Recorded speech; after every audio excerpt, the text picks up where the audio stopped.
This is a really narrow passageway that runs down the back of our house, and there's this old stone garden wall here as well, which we have lots of trees growing up against, so it's almost like a bit of vertical gardening.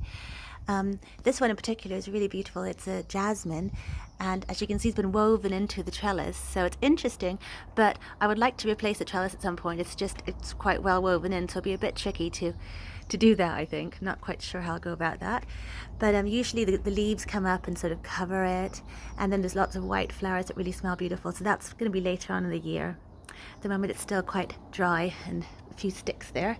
But what I wanted to show you today is the ferns growing into the old stone garden wall here. They're in the crevices.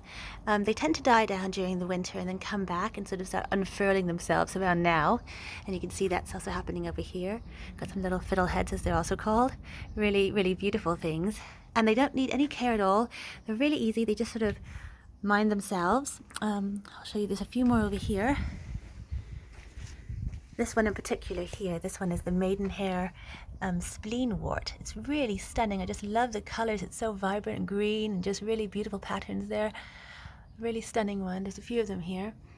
And yeah, I might give them a drink of water during the summer if it's really hot, because they can dry out. But they just seem to really like living here in the crevices and just minding themselves. That one's really cute too, the little flowers.